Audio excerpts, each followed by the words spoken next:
Would you call this a statement win for your program? And if so, what statement did you guys just make?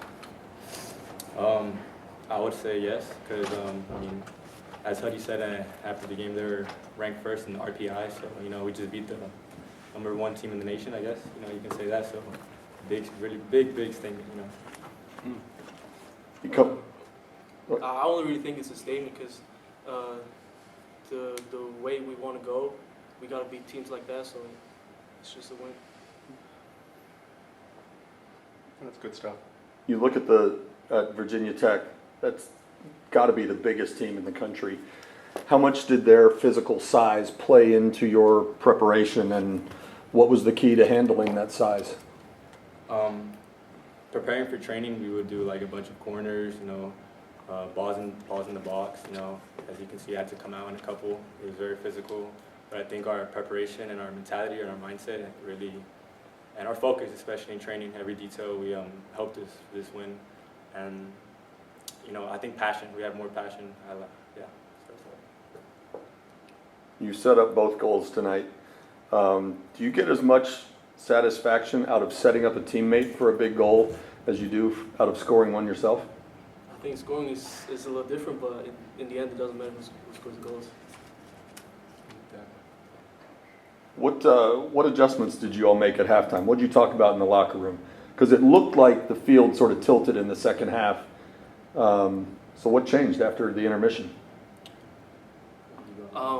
We just want to keep going like in the first half because we knew we could play through them, and that's what we focused on, keeping the ball again and playing through them and being more disciplined defensively. Yeah, I agree with that. Kyran, take us through your run that ended up in the goal, and just, it wasn't your only run that you made in the game, but obviously it's the one that ended up in the game winner. What did you see there, and what did you try to do? I think I do those runs a lot, and when I come into the box from the left side, I have to set someone up, and I just saw Danny in the forward cutback, and I just played him.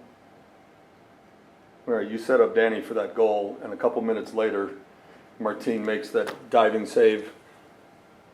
As one of his teammates, does that kind of a save give the rest of you guys as much of a lift as the goal? Yeah, definitely. I don't know if you remember, but I saw that catch and I screamed at you about Martin. Yeah, and that's just like a goal, like good save like that gives you energy like a goal. Yeah, Martin, it looked like you were just slightly leaning the other way, and then you had to bounce back to the left to make the save. What did you recall in that moment?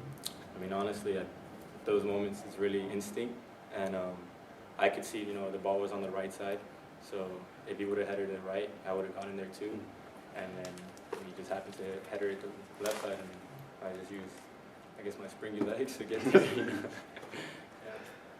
The second goal to Owen, you take the corner kick.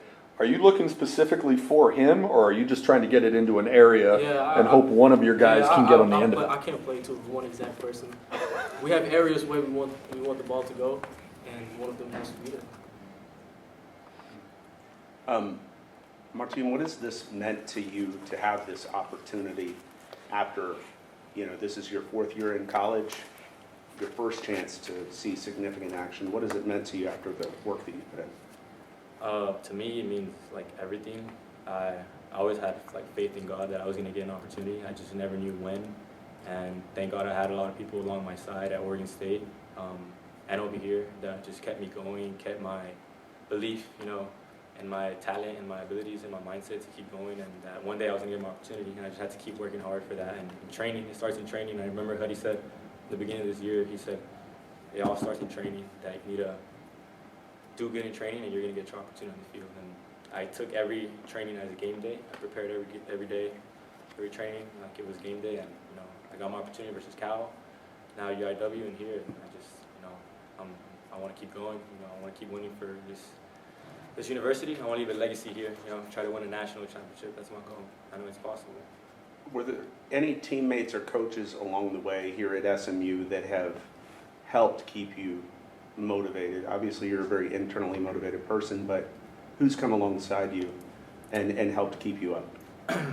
As coaches, I think I would say at Oregon State, Alex Rangel, he's a goalkeeper coach there. Now he's a goalkeeper coach somewhere else. And then my teammate over there, he was my roommate, Javier Armas. He plays for Atlanta United too. And then as another coach, he was the last goalkeeper coach here, Zach Downs. He really helped me a lot. And Jaime Ibarra too, my goalkeeper coach at the moment, you know. And Huddy too. I mean, he asked me, he told me I was going to get my opportunity versus Cal. And he asked me if I was ready, and I told him I was born ready. You know, I was born ready for that game. And we won. What has Jaime meant for your development? Where has he helped you the most? I think I've had conversations, you know, when I wasn't starting. I came in there and to talk to him that I wanted to play. You know, I told him I want to leave a legacy. I just don't want to leave not playing. So he's meant, like, you know, him playing here, being like the same height as me. You know, he says that we're always going to be, you know, looked upon, you know, like in crosses, like we can't get there because we're short and all that. But he said that, you know, you just have to keep a positive mindset and keep going. And he's just been there for me, you know, keeping me up and believing in me. That's the most part. Yeah, I think so. Thank you. Kyran, obviously this team can be offensively dangerous, but it seems like it's been kind of stop-start at the beginning of this year. Now you guys, you know, you're fully healthy. You're getting some midfielders back that are very offensively minded, very have the ability to be good in the final third. What is this team looking to do offensively now that you are more healthy, more complete to what you could be? I think we want to create more chances, score more goals, because I think we haven't scored more than 2 in the game so far, and I think we gotta just score more. We got the players for that. So. We talked about how big the guys for Virginia Tech are, and you mentioned being a goalie who's not 6'5" or anything. Some of those corner kicks, it looked like they put the whole team in the goal with you. How did you even see where the ball was? I like to stand on my tippy toes. And, I don't know if y'all can hear me, but I just like screaming and being like loud and maybe just obnoxious. I don't know if I said that right. And just getting in their head, you know. And I think passion, that's the most thing, you know, just like thinking I can get there. And if you think you can get there, I mean, most of the time you can get there. And yeah. One thing Steve and I noticed was they were bringing up those center backs, like even during the run of play, not just on set pieces necessarily, like you guys might, you know, bring the center backs up during the set pieces. They were doing it sometimes during the run of play when they had some possession. How different is that, and how aware do you have to be of that at the time? Can you repeat that question? Yeah, it seemed like during the run of play, like while the ball was in play, not just on a set piece, they were bringing those big center backs up the field into the box to try to be targets. How different is that than what you guys normally face, or were you ready for that? I mean, yeah. We take every game day. They're not the same opponents, but I mean, it's a 90-minute game. You know, there's one ball, 11 players on each side. So I mean, like I said again, if you have passion, I mean, I think that's at the end of the day that's what matters. I don't think, of course, college soccer's physicality, but I mean, as you can see here, it wasn't really. We took the win 2-0. So yeah. It was physical. Danny got hurt in the first half. Yeah. Nico got hurt in the first half. How close do you think you were to losing those guys for the rest of the night? I don't think we're close to that. No? I think with the adrenaline, they want to play, and I think they do it fine. Level of competition over the next 2 games, FIU is normally pretty good, but you know, it's not the ACC, right? It's non-conference games. How do you keep the focus, Kyran, through those non-conference games, just like you guys had tonight? I don't know how it is for the others, but for me, every game is the same. We want to win every game, and that's how we treat every game. If ACC or not, we want to win.